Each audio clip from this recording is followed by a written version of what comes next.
daughter Lucia. I should have gotten this figured out before I went live, but now we're live. Okay, hey Lucia. She's only 4 months old. Hey, Lucia. Do you see yourself there? Yeah, you're actually alive. You're alive. You're like, I know I'm live. I know I'm live. And also I'm tired and I want to go to bed, Daddy. So Lucia, is, in case anyone asks, she has these little skin tags on her face. So she's actually gonna get those removed. It's 6 months old, but she can't do the anesthesia until then. So she has these little skin tags on her face. So today we're gonna be talking about hair loss at a young age. Have you experienced hair loss yet, Lucia? No, you're still getting your hair. You're a little bit bald too. I think it's quite appropriate for you to come on Hair Loss Hope, because you were definitely dealing with male pattern baldness as a young female. Yes, you are. Want to see? She has blue eyes. So she has like Chinese eyes, but they're blue. Aren't they the most beautiful eyes you've ever seen? Yeah, you have the most beautiful eyes Daddy's ever seen. Yes, you do.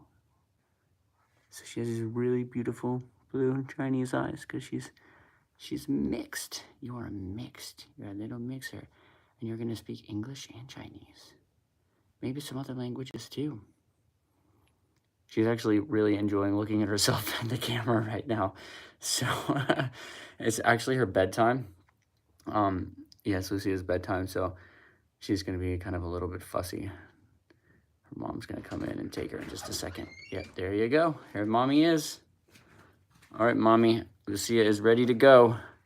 Can you say bye-bye? Maybe she'll give us a smile. Lucia, I just met a girl named Lucia. She loves when Daddy sings to her.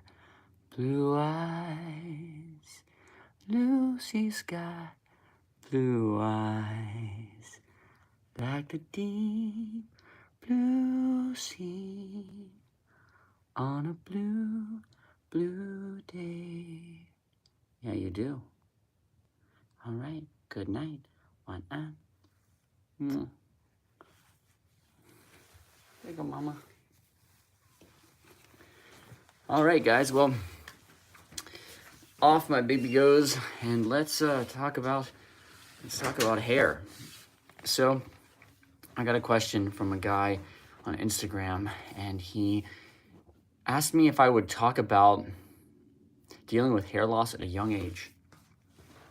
And to be honest, I didn't really know what to say to that when he asked me, but I came across a little blog post today, and I thought it kind of applies. And I did have a few little ideas in my own mind. So I started going bald when I was about 20 years old, about 20, yeah.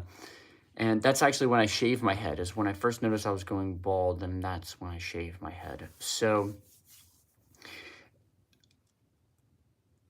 I think that if I was going bald at a young age again, and given like at the current time, not back then, but the current time, and knowing all that I know about hair loss, then there's sort of steps that I would take that I think would be positive steps. And then there are, beyond the physical positive steps I think that can be taken, then I think the rest is all mental steps, So here are those steps.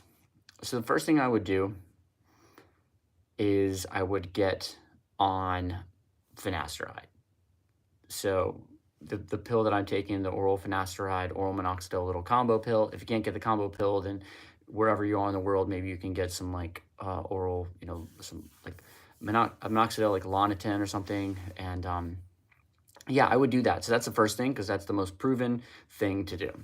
I would actually buy a laser helmet too, me personally, because that's, I think, probably after minoxidil and finasteride, the most like consistent, effective, easy to do thing.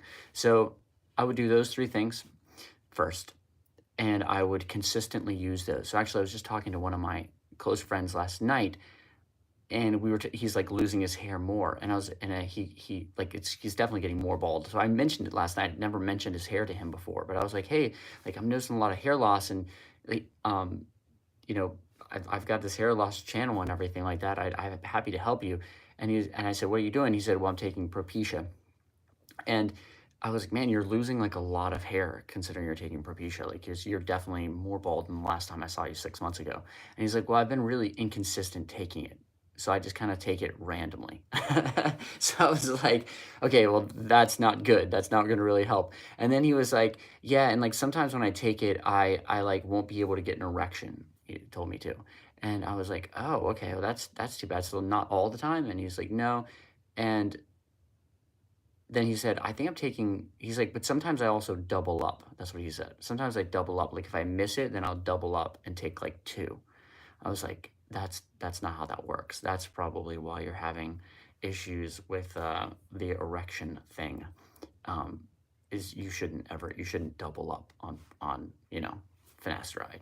So I think there are a lot of guys that also, and I mean, me included, I actually misused finasteride when I first got it, and I was taking the 5 milligram pill instead of the 1 milligram pill. And yeah, I had the same problem as him. So if you misuse the medication, then I think there's a lot of people that they kind of, not all of them, but a lot of people that talk online about their issues, but they actually probably just misused the medication. I actually have a lot of guys who write me like a shocking amount that tell me that they're taking 5 milligrams of finasteride and not 1 milligram. So anyway, so that's the first thing. The next thing I would do is, well, before that, I'd wait 6 months. So let's say I'm 20 again. We'll just go with the age of 20. Then I'd wait 6 months before doing anything else. Then, you know what?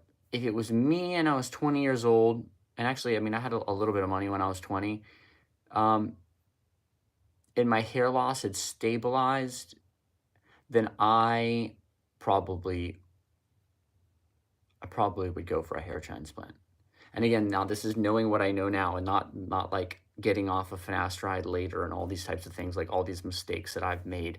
But I probably would. Well, at 20, my hair loss wasn't bad enough that I would have gone for it. So actually, I take that back. I would have waited a few years. I probably would have waited, I don't know, maybe like, no, okay, go back. By the time I sort of just realized it, my hairline had already gone like quite a lot. So I think I probably would have redone my hairline. Yeah, I think I would have gotten on finasteride and minoxidil, oral minoxidil for like 6 months, and then I probably would like, because my donor hair is really good, I think I'd be okay. I probably would have redone my hairline just so I had that hairline that I really wanted throughout my 20s and dating life and stuff like that. Okay, so let's say that that's not an option. Let's get that out of the way. So, or at least the surgery option, we'll get that out of the way. Then what would I do? Like, how would I deal with that? Sort of mentally. So I think I'd probably do, okay, I would, if surgery wasn't an option, I would probably then try, yeah, if I would probably try a hair system. I would probably try that over what I did, what I did was I just started shaving my head and then wearing a hat. That was sort of my solution, and going to the gym and like bulking up. That was what I did. I probably do the hair system thing. If you're into working out and you want to, be like a fit, bald guy thing, if that's like a look that you dig, then I would say go for that. If it's not, and you just really don't have any interest in like spending lots of time at the gym, then I think your best option probably is a hair system if you're not going to go the surgery route. But I think the main things that I would put into my own mind at this point, if I was in that position, is that there were things that I could do, including surgery and including medications and things. I mean, now there's like topical dutasteride. So if you're having issues with finasteride, you can do the topical dutasteride. There's like a good amount of options of things. You could try topical finasteride, even though it's not as strong as oral. So those wouldn't be the first things I would do. I'd first do that medication thing. But yeah, I would sort of decide on like what direction I wanted to go, like what I wanted. I think I would decide like what I wanted my image to be. I know that's a weird thing to sort of decide at like 20 years old, but all of us, for better or worse, do sort of have an image that we decide for ourselves, whether like consciously or subconsciously, and then we put out in the world, right? So I think I would decide what I felt like my image was, like I wanted it to be. Like, do I want like the Keith Urban, hair thing? Do I want that image? Do I want like the Vin Diesel image? Like, who are the celebrities, I guess, that visually like I most connect with as far as who I would want to be in the world, Actually, it's not a bad idea to think about that type of thing, because we all have an image. And it's funny because a lot of people will probably say in comments or think, oh, well, you're being very superficial. Like, what does your image matter, and what is all these things? And well, of course that all matters. Look at someone. Image matters so much, even if looks aren't part of your image so much, and like is a thing. Like Tom Cruise, like the fact that he's good looking is like an important part of who he is and how he makes a living, and these types of things, right? But look at someone like Elon Musk. I've often compared like Elon Musk and Jeff Bezos or whatever it is, to each other, because you both have people that started huge companies.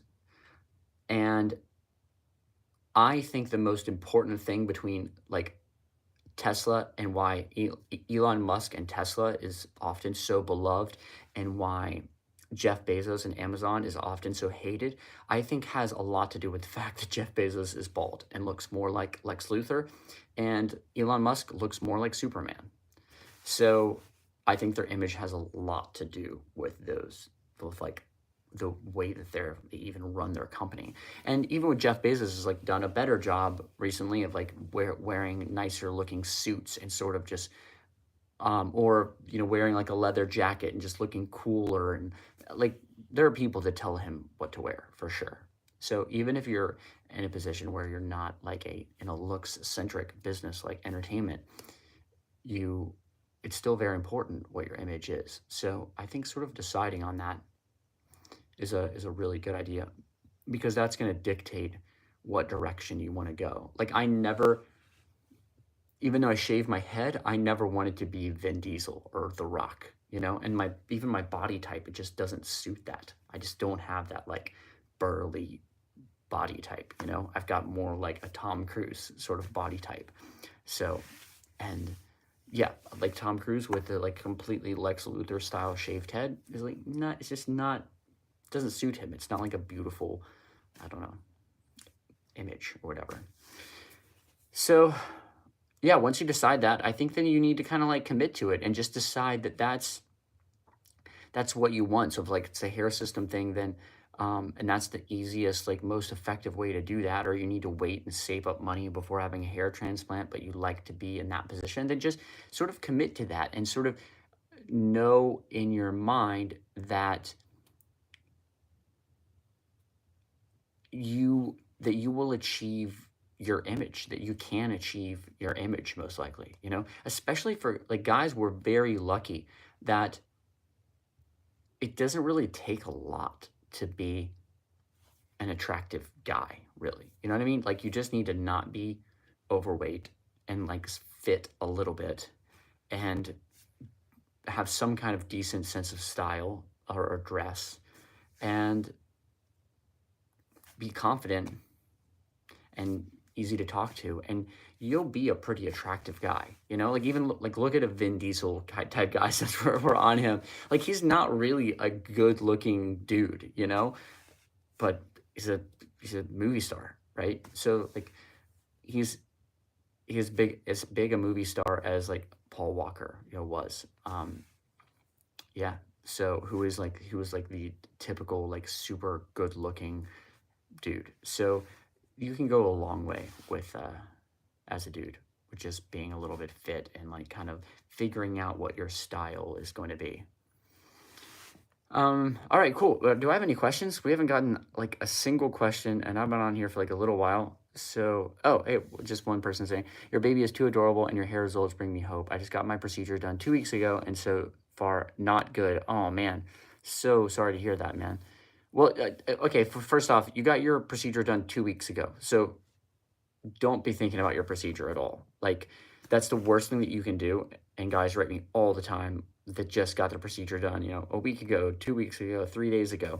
And they're like in their head about it and worried about how it's going to turn out and all those things. Once you get a hair transplant done by anyone, just forget about it for 6 months. Like, totally do everything you can to just like don't think about it at all. Don't be coming up with contingency plans. Don't think about, just don't think about it. You have to, because there's nothing you can do at that point and you don't know the results. So it's kind of like, it's like buying Bitcoin and then checking the Bitcoin price every single day. It's kind of pointless. Like, check back in a year, So, but thank you so much. I'm so glad you think my baby is adorable. I think she is too. I'm completely smitten for Lucia. It's my new little daughter, and yeah, I think she's just got such a great feeling to her. She's a great vibe. From the minute I held her in the operating room, when she was born, because I was born via C-section. Yeah, from that moment I held her, I was just like, ooh, I really like this kid. She has got a great feeling, And it's so interesting. I think after having one daughter, now this is my second, you really like the first one. I didn't get any. I got this great like kind of connection as being her father and these new feelings of being a father, but I didn't really have any feeling for what her personality was or would be for months until she was at least months old. There was no signs of that to me. But with Lucia, and maybe it's because I already had one daughter, so like everything was sort of a comparison of the way she acted versus the way the other one acted. Lucia's personality was so obvious literally from the moment I held her. It was like, okay, this one acts completely different than the other one. So yeah, it's been really cool. I'm really happy I've had two daughters, two kids. Maybe we'll have more, who knows? I'd be up for it, but also if we only have two, that's fine too. So yeah, already planning a trip to eugenics in India for repair. Yeah, I wouldn't be planning trips for repair unless you're just 100% certain that like this was a complete botch job, But I mean, even then, I don't think that it makes sense probably to plan a repair until you really know the full extent of what's happened, Yeah, so I probably wouldn't mess with it if I was you. But yeah, it's up to you. George says, what people are not good candidates for hair transplants? I think I am a Norwood 7. Yeah, so once you get up to that sort of range of Norwood 6, 7 kind of range, you start to become a much worse candidate for a hair transplant. It starts to get to the point where, yeah, it's going to have to be very carefully planned, and a lot of pieces are going to have to fall into place in order for you to have a successful hair restoration process. It doesn't mean that it's necessarily impossible. Cool, I'll show my hair, Lenny, in just a second. It doesn't mean that it's completely impossible. I think that it's still probably, like, if your donor hair is good, okay, if you have good donor hair and you're now on preventative treatments and those are working for you, and you're Norwood 7, so great donor hair, preventative treatments, those are now working for you, Norwood 7. And you're okay with, like, as Zachary just says, hair fibers, and you're okay with using hair fibers. I don't have anything in my hair right now. This is nothing. Yeah, but my hair hasn't grown in yet either. This is just after, I'm 5 weeks, 6 weeks after my hair transplant so far. And I'll show all that stuff in just a second before I get off. So yeah, you're okay with necessarily, like your Norwood 7, you're okay with potentially using hair fibers or derm match, or like you're okay with having a little bit of space where there's not like great coverage when you don't have any concealer in your hair, where like you've got some space in your crown, but you just want to have a decent hair, like decent hairline. You want to have a good hairline, because that can do so much to frame your face and to really yeah, just improve the way you look. It could take 10 years off of the way that you look. Then I think that it is still possible to go the hair transplant route, but just you have to like have these things working. The donor hair is super important. You're gonna need multiple procedures. So you're gonna need, I would say, 2 or 3 procedures, 2 absolute minimum, but probably more like 3, maybe 4. So it's gonna take some work to get you there, you know?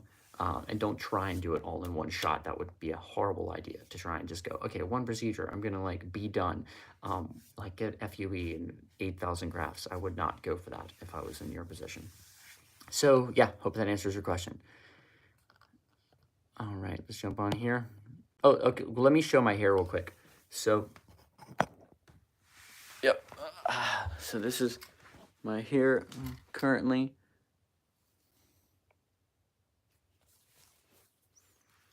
Here's the back. So I'm like, I think 6 weeks after my hair transplant. So typically the hair doesn't start growing in until about 3 months. Now I've had a little bit of hair, like, you know, some hairs here and there that I think have, like, you know, that just kept growing. But yeah, I think that I probably have had a little bit of growth, but this isn't really much of anything, because you really should not pay attention to growth as a thing until you're about 3 months in. That's when the growth should start happening. But yeah, my donor area is healed up like really well, and I don't have any concealer in my hair at all right now. This is just my hair as it is. Got like a little fleck of something in there, but yeah, my hairline looks absolutely awesome. Dr. McGrath is like incredible with the hairlines. I can't wait to see it when it all grows in. All right. Yeah, Lenny says, thanks for all your videos. I really appreciate you. You're totally welcome. Happy to help. Lenny says, what made you choose to do another hair transplant? How your donor healing? Cool. I showed you the donor. So what made me choose to do another hair transplant was, I talked about this in a couple other videos, but I'll try and be quick and talk about it. So Dr. McGrath said he was willing to do it for me for free. So I was like, okay, it's free. So awesome. I don't have any kind of like contract. There's nothing between us financially. This is just like, we become friends over this time. I'm sure my videos have gotten him lots of business. So, you know, he was just like, hey, if you want to do another one, we were just chatting over dinner.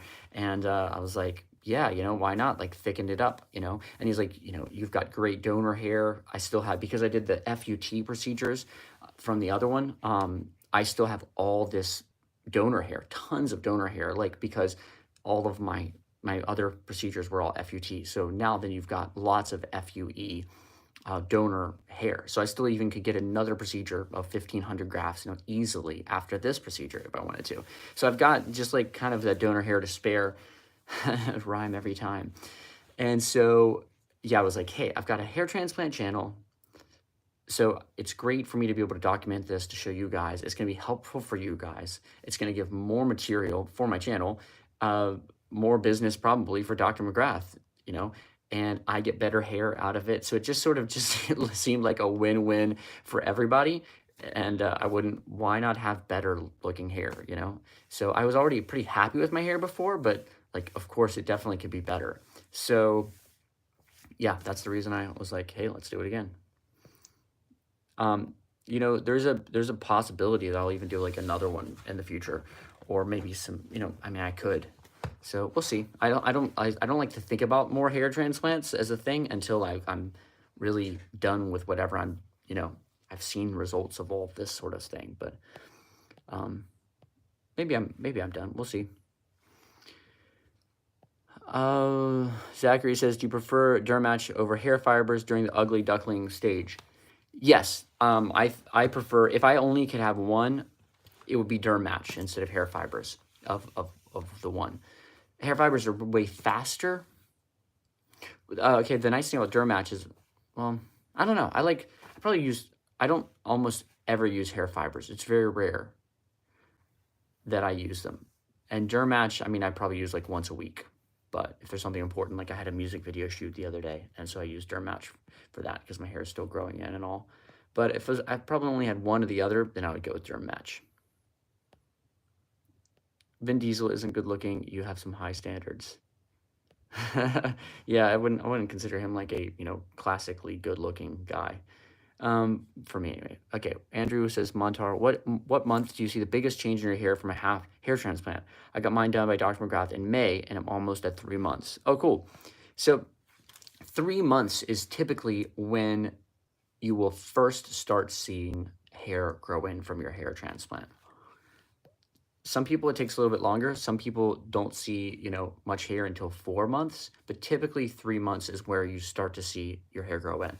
I would see where you've like, by about 8 months, you would have seen most of the gain. Most people will have seen most of the gain by about like 8 or 9 months.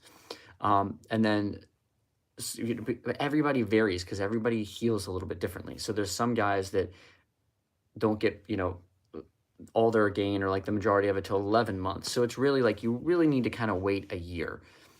But typically most guys by about 8 to 9 months will have seen like a nice percentage of their gain. I would say 80% after 9 months. So that's my experience with my own healing, by the way. That seems to be, yeah, that's with my healing. Lewis says, how about getting a transplant on the front and mid scalp and wearing a hair system from the crown might be a good compromise? Yeah, totally. That's another option. I think that totally can be a good compromise. Zach says, do you think exosomes strengthened, thickened your donor area? Yes, I absolutely think that the exosomes, Zoflow injections that I got thickened my donor area. And I actually think that they've helped with the healing time for this hair transplant as well. I mean, the fact that I'm like 6 weeks and really, I feel like I've actually gotten like a decent amount of growth. So, like, I don't know. It definitely, how do I explain this? It's not like I've gotten like a decent amount of growth. What I would say is my hair doesn't seem to be less thick for sure than before I got the hair transplant.